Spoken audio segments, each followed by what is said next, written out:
Welcome to Is This on the Test, a podcast where we debunk myths about modern education. We are your hosts, Anthony Tavares, Katrina Pardo, Henry Flores, and Madai Martinez. We are the creative team behind Union City Music and Dance, and this podcast is for parents, aspiring teachers, mentors, and students, where we pull back the curtain on education. Let's get right into it. Hi guys, my name is Henry Flores. I am the program director and one of the music instructors here at UCMD. And today's topic, we're going to be talking about a range of things, but we're going to be mainly focusing on SEL and what that is here at UCMD, but also what that is in general. Here at UCMD, we offer the SEL program, or rather, we've incorporated it and integrated it into our system. You cannot be a part of UCMD without SEL, which is social emotional learning. A name that at its surface doesn't even really cover everything that we really want to involve in this program. And I'm going to talk about why we incorporated it into our system, into our curriculum, but also why we think it's important. One thing that I've talked about in some of the sessions we've had already with some of our students, with fellow teachers, even with some parents, is that these conversations used to be a little bit more taboo when at least our generation was growing up, whether that's the generation of most of the teachers or even some of you parents who may be watching. Whereas it's the topics of emotion, topics about mental health, topics about schools, like the schooling and how it affects mental health. Schooling is one of the biggest stressors for a lot of young adults and kids nowadays, but we'll dive more into that in a bit. And one thing that has, I think for the better, has definitely changed is that, again, these conversations are a bit more common. However, there are a lot of buzzwords that are thrown around. Things like depression, things like anxiety, which, again, are very, very real problems, right? You wouldn't tell someone with a broken leg to just cheer up. You wouldn't tell a cancer patient to just get over it. But mental health is a very, very serious issue that up until the last couple of years wasn't taken too seriously, but now it is. But because of its larger presence in social media, its larger presence online, more YouTubers are talking about it, more influencers, more streamers, which again all brings more awareness to the topic, but it has caused one dangerous thing, a number of dangerous things, but one, it has caused a lot of young adults, kids to self-diagnose, which again, no one should do. It has caused a lot of people to maybe lean into these things where they might not exactly be suffering from what they think they're suffering from. And self-diagnosing is, you shouldn't do that even as an adult in general, but now it's actually a thing. You know, I at least for me, I wasn't really self-diagnosing myself with anything as a teenager. I think only then maybe I was starting to realize that something could be wrong. But I really wasn't asking myself these questions that a lot of these kids are asking themselves today at much, much younger ages. And they have a lot less experience. They have a lot less information to work with. And some of the answers that they might be coming up with might be much scarier than it actually is. And SEL is something that we wanted to introduce to kind of help them figure that out, which is just something that I think kids really need nowadays in this time of overstimulation and information at their fingertips, which can be a good or bad thing. That's what we want to do. We want to help them figure it out and let them know that we went through similar experiences, but that they have much more support here and hopefully at home as well. But if you want to follow up on that. Yeah. So I actually, while you were speaking, I get to speak to parents, and I do the onboardings here, and it has been interesting to see the disparity between some parents being really for SEL and then other parents being adamantly against. And I don't really get anything in between, to be honest. Mhm. It's really like either, oh my God, that's amazing. Of course, is a great space for you guys to be like having these conversations. Or others are like, I don't want you messing with my kid's mind, verbatim. And it's a learning experience for us too on the administrative level on the teacher side, because we get to see then where those gaps exactly live. And from our observations, and the reason that we brought it to UCMD is because we've understood, and from our last conversation last week, we understood that the arts were a perfect segue into this. Because I don't know any artist out there that, successful or not, to your definition, that hasn't really dug deep into who they are, what they care about, and really ask themselves very, very serious questions. And I think now in the modern age, we hear about how social media is affecting developmentally. I don't think those stats really are going to be solid for another couple of years to really see a generation that fully has grown up with these technologies at their disposal. And we wanted to play our part to kind of amplify something that we've been talking about since UCMD started, which is that we're much more than music and dance. We are a segue, we're a medium, we're a toolkit for students to really find themselves through the arts.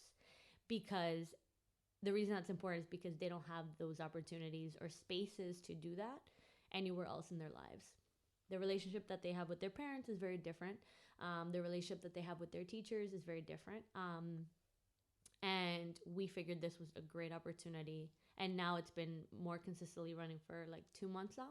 And already the results that we're seeing are amazing, in the way that we have shifted the default go-to. And I think when we talk about social emotional learning, at least at UCMD and the way that it exists here, it's not about really talking about, what depression means and all these things. It's very simply, we try to keep it as light as possible. And it's very simply, we just want students to not default that if something in their life doesn't go as planned, if a parent gets mad at them for a grade, or if their teacher, like, something happened at school, that they're not immediately, I'm a terrible person, right? That my self-worth is negative.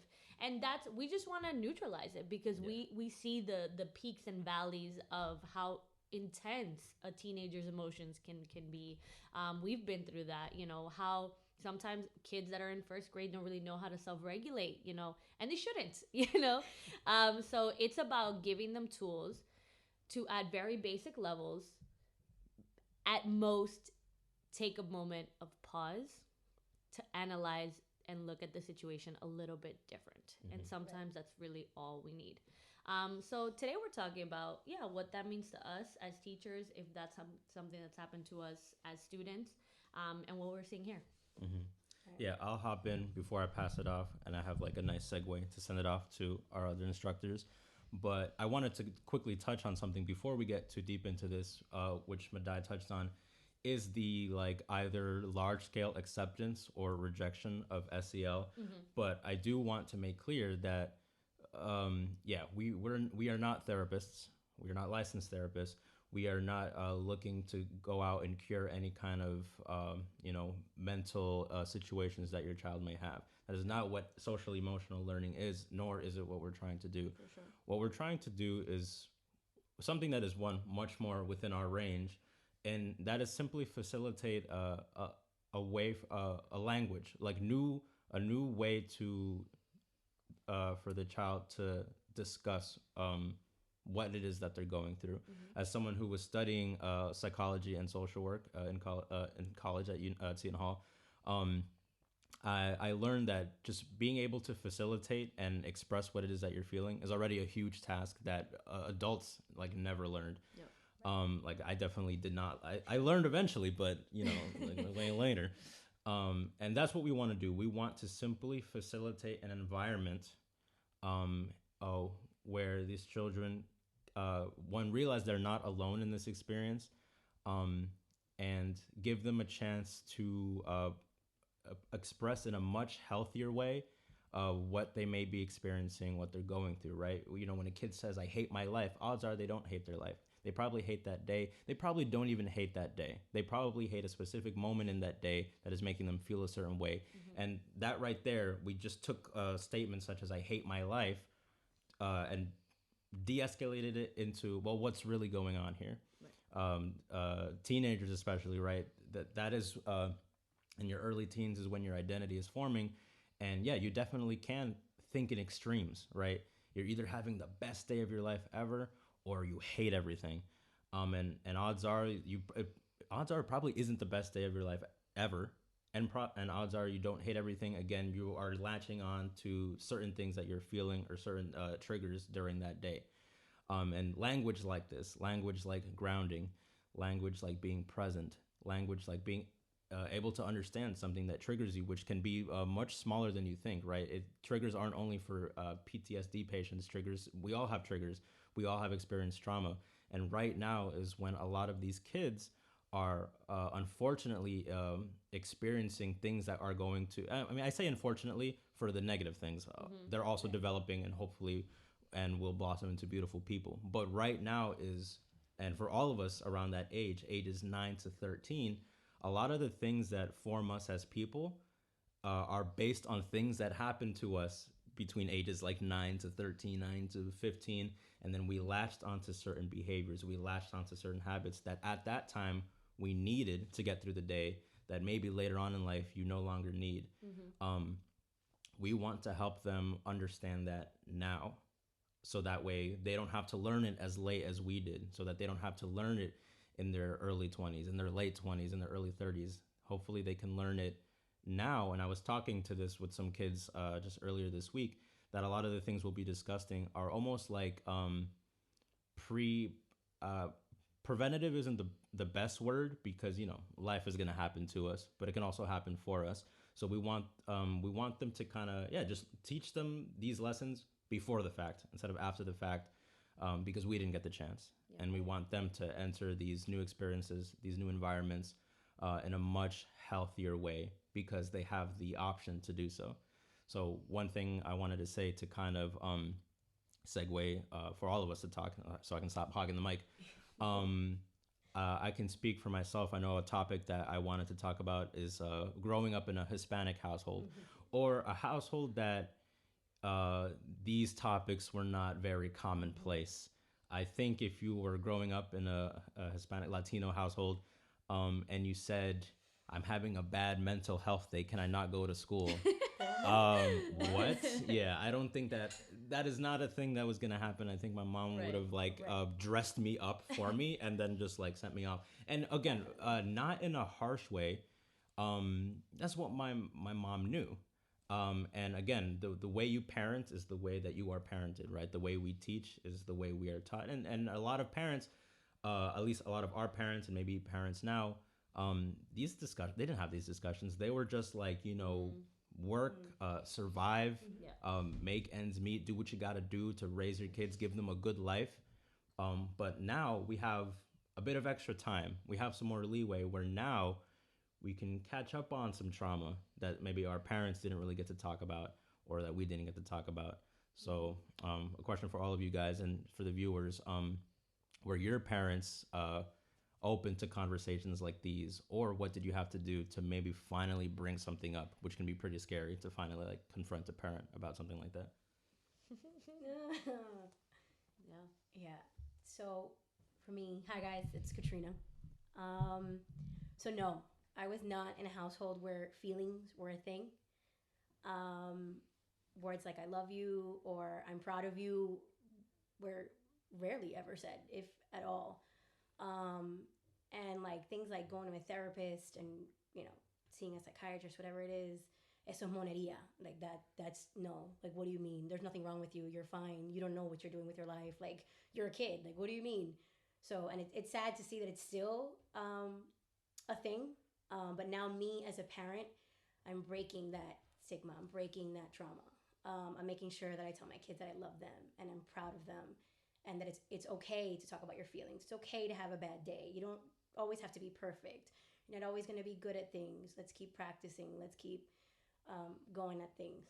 So yeah, unfortunately, my parents as grandparents, I feel that they're seeing that and they are kind of being a bit more affectionate with my kids than they were with me, and being a little bit more open to I'm not feeling well, I'm having a bad day. I think it's easier for my mom now as a grandmother than as like she was with a parent. It was always very, you don't know anything. Like, what are your kids? You don't know anything. Like, go to school, do your homework, go to dance.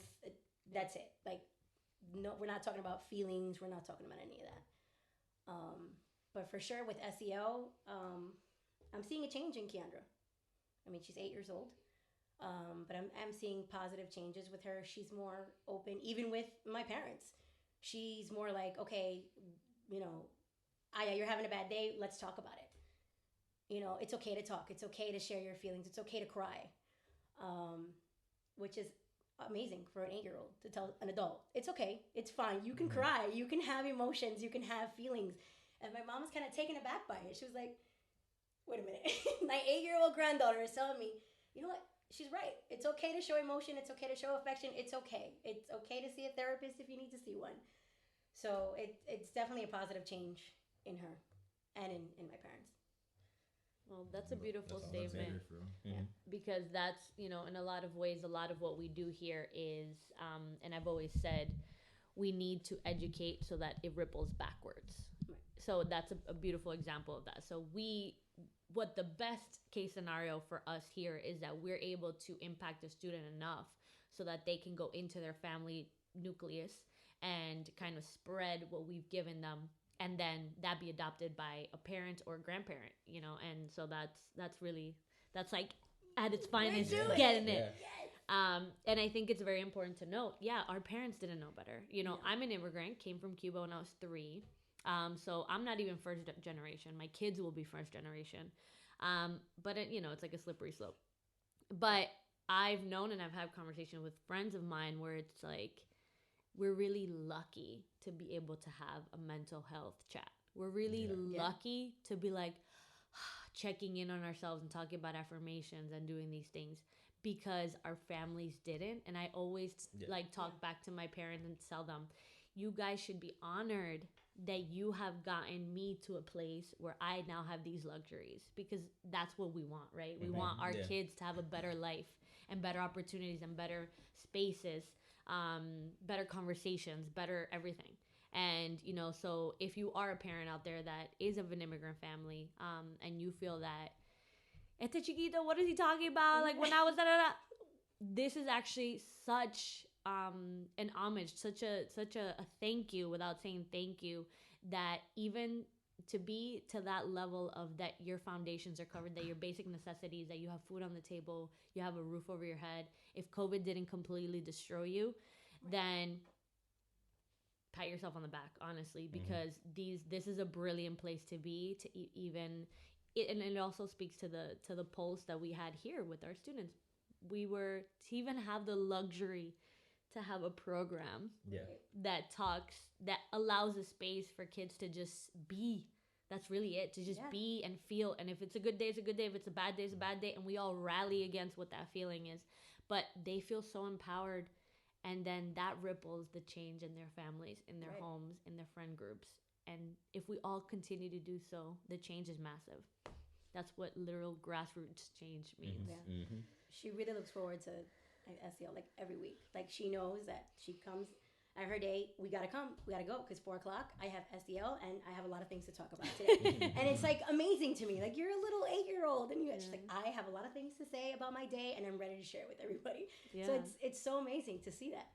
And self-care looks so many different ways. It looks in the way of talking about your feelings, but it also looks in the way of, like, today a student came in and was like, when are we having our daily dance party? I had a really bad day and I want to let my frustrations out. And that's another thing we do here, you know, besides like affirmations, we have a moment where I just play a song and we just dance it out, because sometimes they need that. Amazing. And I would love it if I could continue, if we have, Sophia, if you're out there, and we're going to continue seeing you forever, to see if you're in your adulthood, you do have daily dance parties, and that becomes part of your daily routine. I think that would be really cool to see how that transfers. It's all you. Where do I start? I feel like, from my perspective, and kind of how you said. Wait, hold on. You grew up in a household of how many? Yeah, how many are you? Damn. Right. Let's I start grew up- there. I guess like a household of 7, including myself. Right. I have 4 siblings and 2 parents. Right. So yeah, what I was gonna get at was being the second youngest. I feel like my parents definitely saw. Well, they were really fighting really more so to give us all to put a roof over our head. So their main focus was just kind of how we talked about before, was just again just surviving and making sure that we're able to make all ends meet. Now that my parents are a little bit older, now they're really more caring. They really want to talk about my day. And they're like, "Oh, how's your day going?"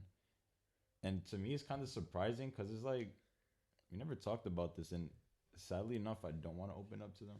Mm. So it's like sometimes I'm like, I don't want to say too much because I feel like we You didn't mean really, like you today years old?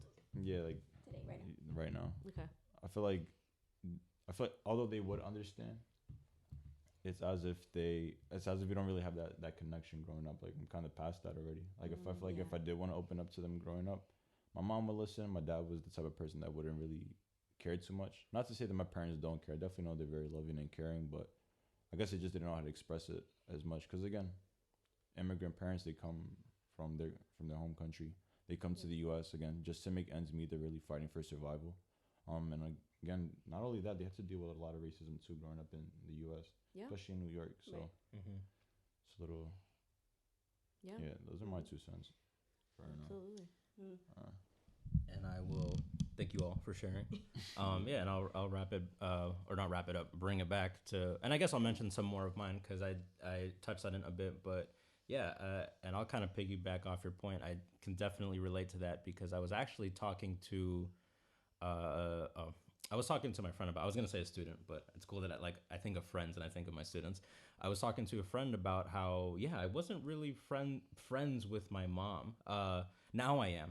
Like now we're homies. We just went. I just took her to go watch the new James Bond movie because she loves. That's her scene. Yeah, she loves like James Bond and Jason Bourne. Like that is her scene. So Yeah, very cute. yeah, like now we're best friends. But in the beginning, we were like strangers in the same household, and this was an effect caused by my father's presence, and even after he was out of the picture. I wasn't really my mom's friend. And again, to tie it back to SEL, as I will constantly do, I didn't even have the language to talk to my mom really about certain things, which is one thing that we're trying to teach. Like the language, that's why I mentioned before, like what do I mean by the language? Like how is it that you talk about this? How do you kind of explain what it is that you're feeling? I had no clue about how to talk to my mom about this as a teenager. In my early 20s when I was in college, I had no idea. I didn't really open up to my mom really until like I was 23, like 24. And that is like sad that I really like wasn't communicating in that way. And if you're not communicating like with your mom or your sister or brother, then you're not going to communicate with your friends. You're not going to communicate in relationships with your partner. If you don't learn how to communicate in any facet of your life, then you are robbing yourself of like a key component of living. And yeah, at no fault of my mom, as my mom was and trying to survive many things. I'm also the child of immigrants. My mom was trying to survive, just constantly moving around, taking care of me and my sister. My mom was trying to survive my dad in all aspects of the word.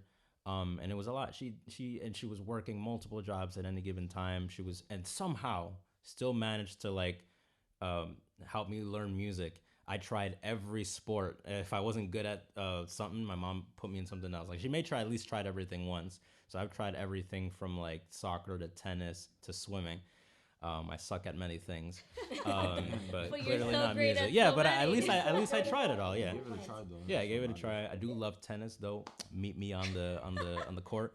I love I love tennis. Yeah, see me on I'm the good court. at tennis. I do love tennis, but yeah, my mom like still somehow found time to put me and my sister in music and many things. And like I think about it now, like I think about my schedule today. I don't know how she did this. I can't begin to imagine like.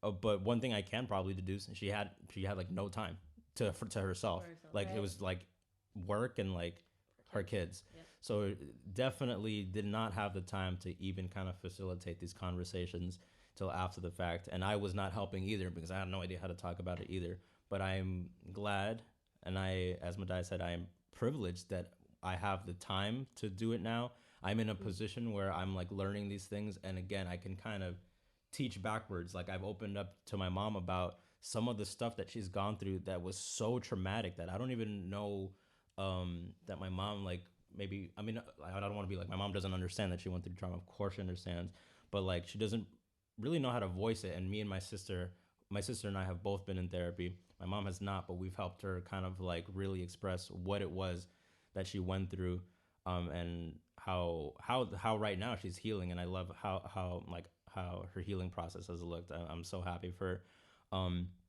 But it all comes back to learning how to communicate, learning the language of this kind of communication, which is something that again we are trying to teach much earlier than we did, because two things that I really always say: um, uh, trauma not trauma not transformed is trauma transferred, and if we don't really take what we went through and get something out of it, like the pain that we went through, the trauma we went through, we already went through it. Right. But what sense does it make to enact a form of trauma that we experience on someone else? One thing that Katrina was saying, which is beautiful to see, that she is breaking that cycle. A lot of trauma in the family, a lot of domestic abuse, things like that, is very cyclical.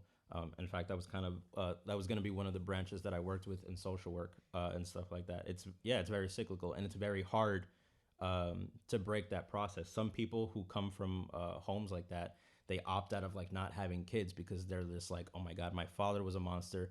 I'm gonna be a monster. It ends with me. Or my mother was a monster. I'm gonna be a horrible mother. It ends with me, right? And that is a horrible thing to do to yourself, and your could be relationships, or your could be would be family.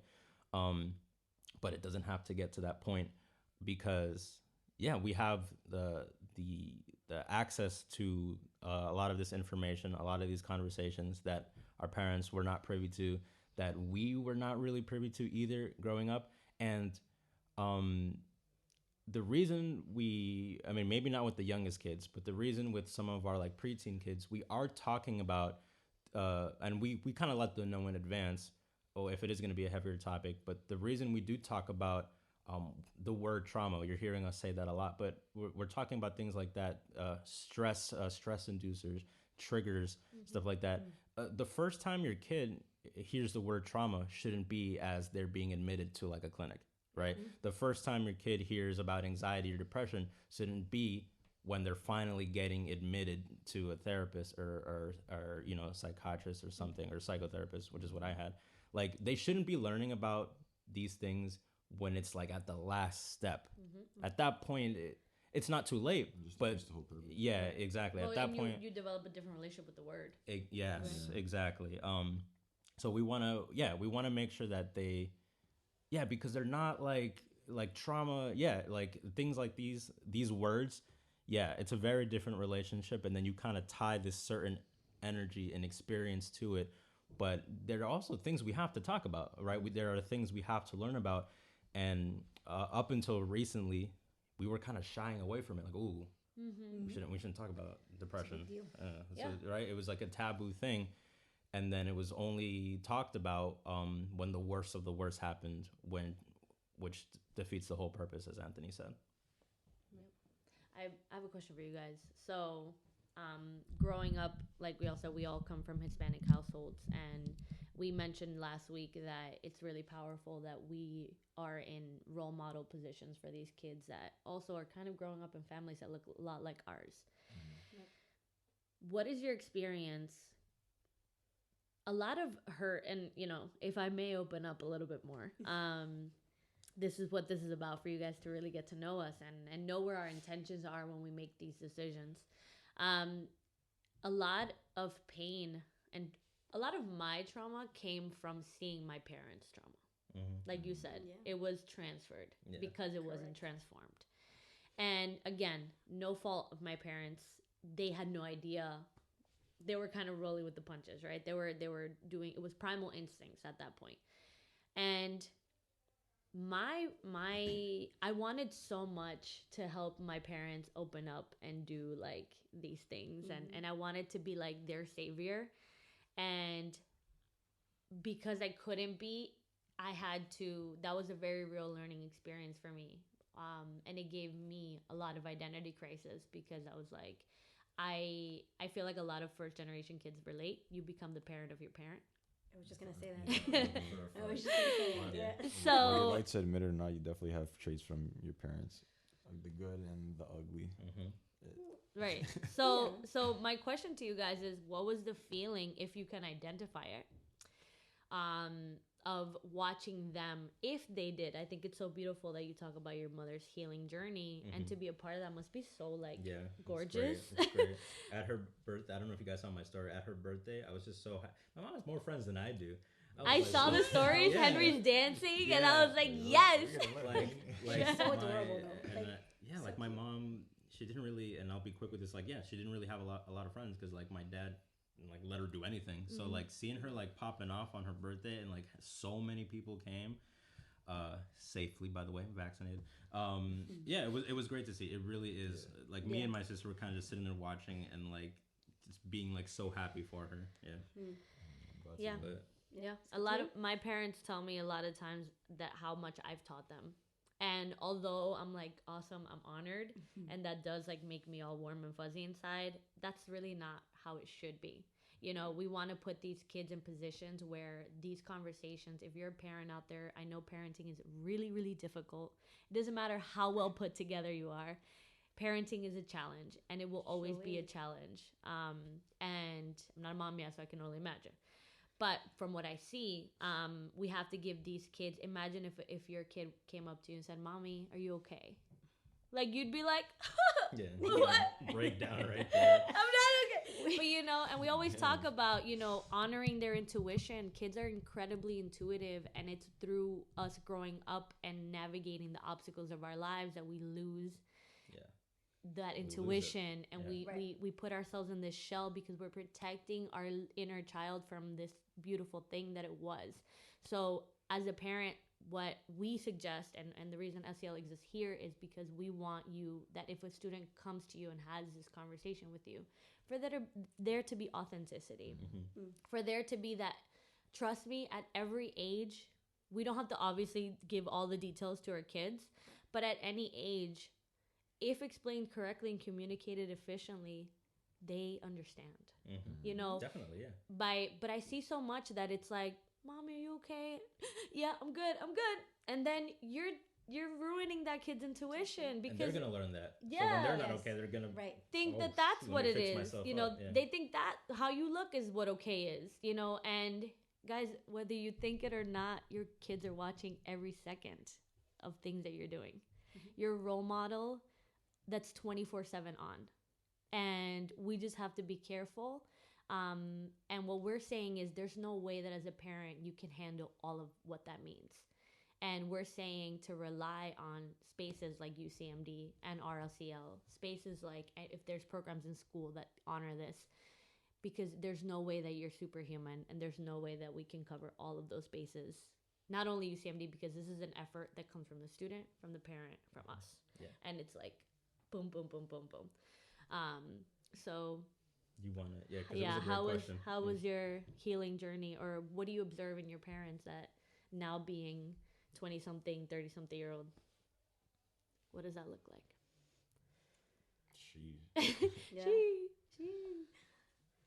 I mean, like I said, now that my parents are a little bit older, they do have more time for themselves. So again, when they see me and my younger brother like kind of walk through, they do want to talk. And again, to me and my brother, we don't really open up to them because we feel as if they would judge us for whatever reason. So yeah, like right now, I definitely see my parents a little bit more happy, and they're really expressing their feelings with one another. And I would love to talk to them again. I'm definitely gonna get there. Not to say that my parents aren't cool people at all.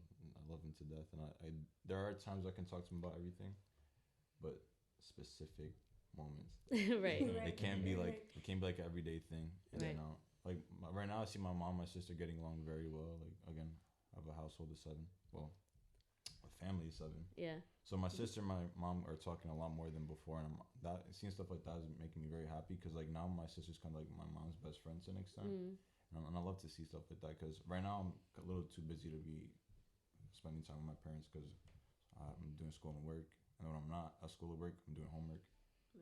So all the time that I do have, I'm really focusing it on myself. Yeah, for the most part, yeah, I'm kind of glad to see my parents. They're a little bit more happy now because again, they're not really focusing on having to raise all of us because we are a lot older. Again, Right. I'm the second youngest, so my younger brother's like 20, and for the most part, he lives in Brooklyn. He's doing stuff on his own. Right. So yeah. You see like a weight being lifted, and they're able to shine through more. Not really, to be honest with you. I feel like they're still grinding really pretty hard. Like they're working towards their goals too. Like although my parents are older, they're still working really hard for what they want. And I guess they really want to leave something behind if God forbid they do pass away. Right. So seeing them do that makes me want to work harder myself. It's beautiful. I think for me, healing is still a thing. They're still on that journey. Yeah. Not to put my parents on blast, but my parents are currently separated. And I feel separation was necessary for them. They still adore each other. They still love each other. I mean, they've been together since they were 18 years old. So, like that high school sweetheart situation. But I think the separation was necessary for them in their healing. And I do see them now spending more time. Like my mom likes to spend time with me. Like I was saying before, tomorrow we're going shopping.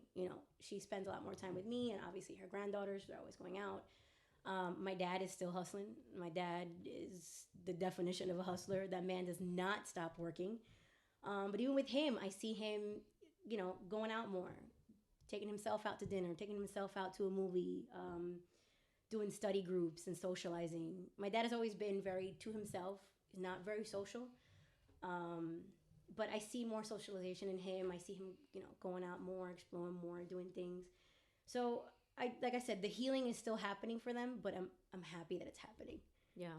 And not to say that my parents, to touch base on what I said before, feelings weren't a thing, but they were still supportive parents. Does that make sense? They were at all my recitals, all my plays, all my shows, paying for my dance education, paying if I wanted to be in theater, they paid for that. So they worked to give me things and all these lavish vacations that we go on. So they were supportive parents, but the feeling part wasn't there. I love you, I'm proud of you wasn't there. And again, touching base on what you guys said, it's what they learned from their parents. For sure. I mean, my grandparents, until my grandmother got like En Cuba much no hay older. ese. No. En Cuba, ¿qué es eso? Esto es monería. Right. Ustedes no saben lo que están hablando, But yeah, the healing is still happening, and I'm happy to see it happen. Yeah. But I think, at no age are you going to be like, oh, my parents are healing. Yuck. Right? Right. Like, it's always going to be on some, because you're a part of them. Whether we like it or not, we have so much of our parents inside of us, like you said. And by them healing and by them, like, shining a little brighter and being happier, that makes our hearts, like, grow bigger. Yeah. And I think, we're never going to be able to repay and thank y'all for raising us and putting up with all the BS.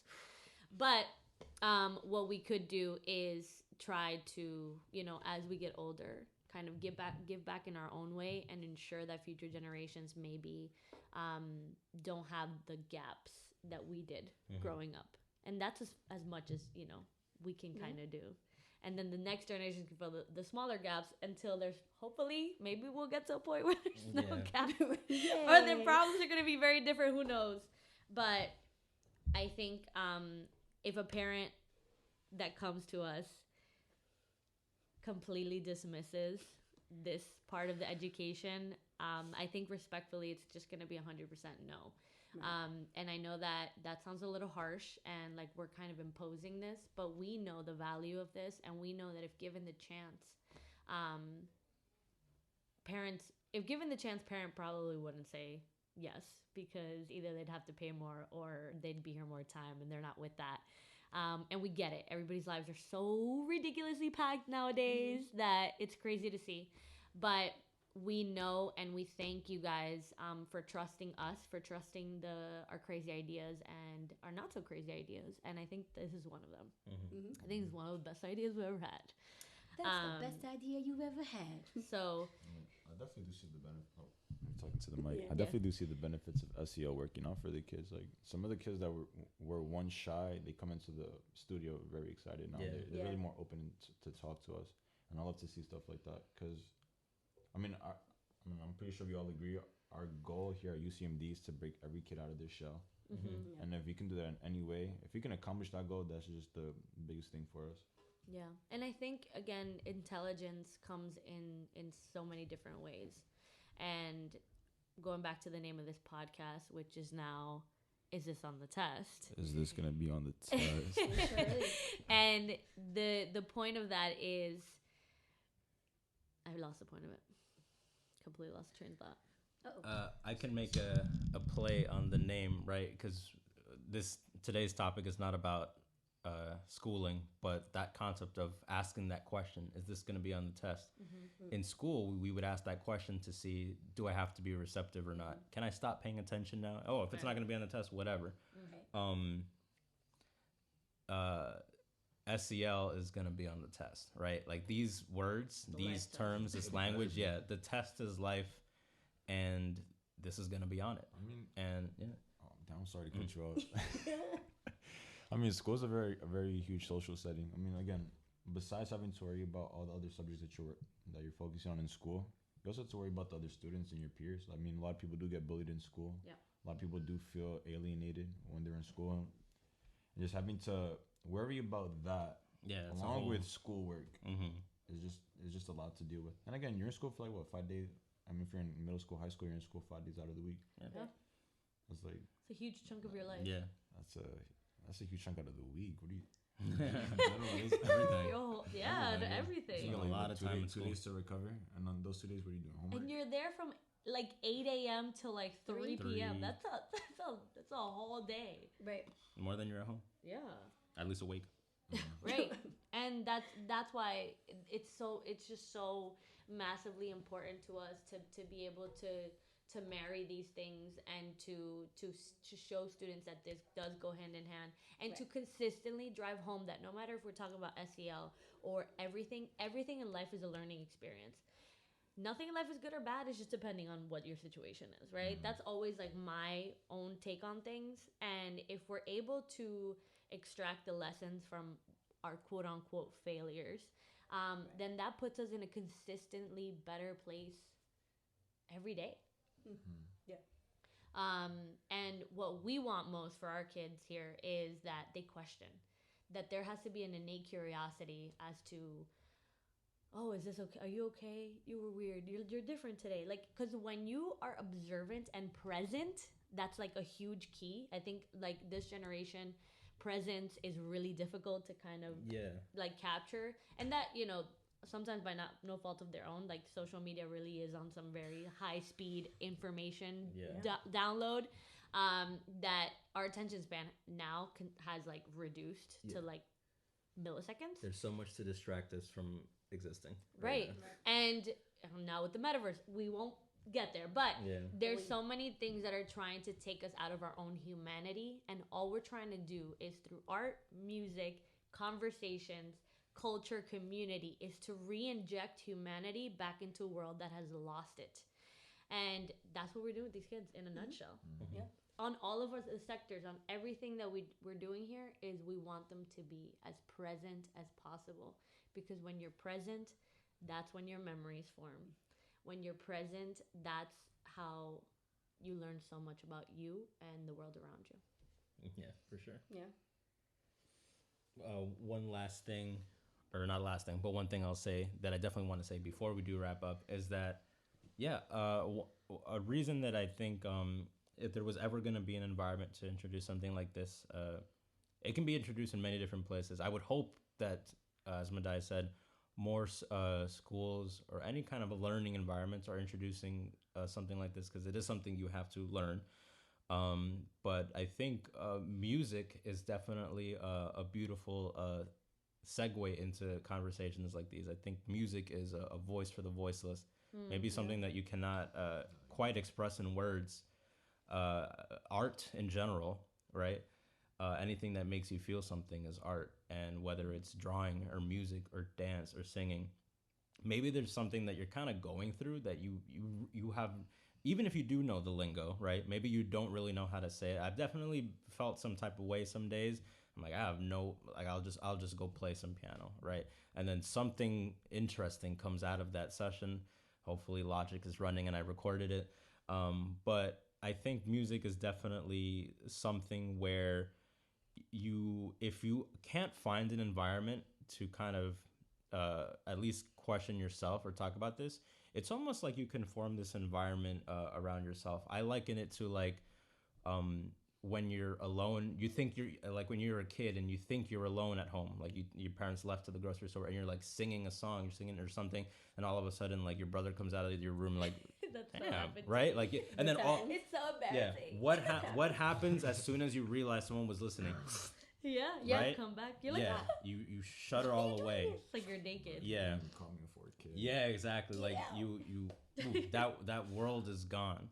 But for a moment, music allowed that world to exist, and so much can happen in that bubble. I don't want to call it a bubble because You were transported. yeah, like it's almost like a different space. And music can kind of be the translator. It can kind of help us facilitate. There are definitely kids that haven't quite opened up right away in SEL, but after having a chance to play with them, talk about music, seeing them play, their body language, their attitude. I've seen students carry themselves very differently, but like on the piano than when they walk in. Big time. Maybe they're very shy, very, very shy, but as soon as they get behind the keys, or as soon as they're holding a guitar, or as soon as they're dancing, whole different person. Yep. And usually that is what's underneath the surface. And often they're letting it out almost subconsciously. Yep. Like they don't even know they're that person. They don't really know that they are that outgoing, that bold on the dance floor when they're on their instrument. And it isn't until someone points it out, because to them they're just in the zone. They're in that world, and it is in that world that conversations like these are easier. They're easier to have. It's something that kind of dwells in between the comfort zone and discomfort. I think a lot of growth can happen when you're uncomfortable, and music is interesting because it's never quite comfortable, really, ever. When we had our show recently, somebody was asking me, they were really nervous, and they were asking me if I was nervous, and I said, of course. Like, I can practice something to a T, hours and hours, but all that really matters is, can I execute on stage, or can I execute for this recording, for this video? So no matter how confident you are in something, it's always like it's not set in stone, right? It's not like a program or like something that I can click a button and it's done. I got to make sure I'm there to make it happen. And so it's like, no matter how sure I know, or no matter how sure I am that I know this thing, I'm always a little bit uncomfortable, in the sense that like I gotta make sure I'm on top of it, and I'm always gonna be nervous, and that discomfort, yeah, this discomfort stops me from getting too comfortable, and so I am always there. I'm always like fully aware in the driver's seat when I'm playing or teaching or performing or recording, because I gotta make sure that I am. And yeah, a lot of growth happens in discomfort. And in SEL, we ask questions that maybe these children are not getting asked in school. They're not getting asked by their parents. They're not asking it themselves.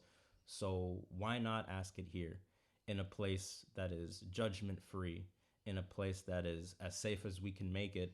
Why not have them try it here, so that they don't have to learn these things in some other harsh environment, where now, as Madai said before, if they learn about these certain things, these words, these traits, boom, they assign now this traumatic event that helped them learn about it. Yeah. Like, if you don't learn about when a panic attack is in a healthy setting, well, a panic attack is never comfortable. But if you don't learn about these things in a healthier setting, and only when the thing is happening, yeah, it's really scary. So again, why not have them learn it here, where we have seen that they've been so comfortable and so open, and it's a great thing to see how open the kids are. And we're getting results, and that's Yeah.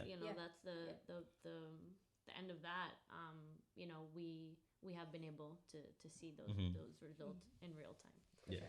So, as you guys have your week, thank you for joining us. I want you guys to, as parents, to try to observe yourself when you are on autopilot.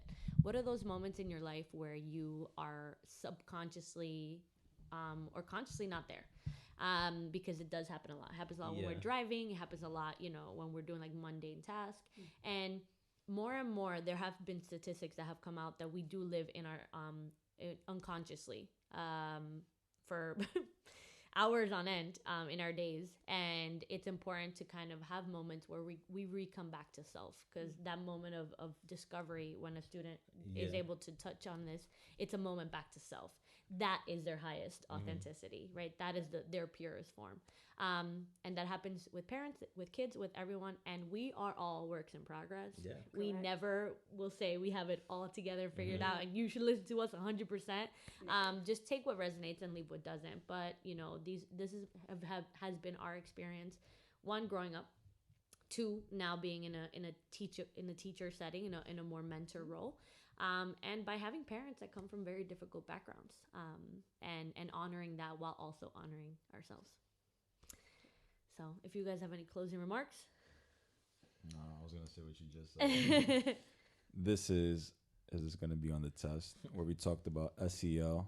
I like my dad said, I hope this all resonates with you guys. Again, it's not a topic a lot of people do talk about, but honestly, I'm glad that we're all here, sitting here, and just and talking about it and expressing it on to the viewers. Right. So thank you guys. Have a wonderful thank week. you for watching. If you made it to the end, like, subscribe. Bye. Study is gonna be on the Comment. test. Yes, this is Comment gonna be on the test. SEL on the bottom.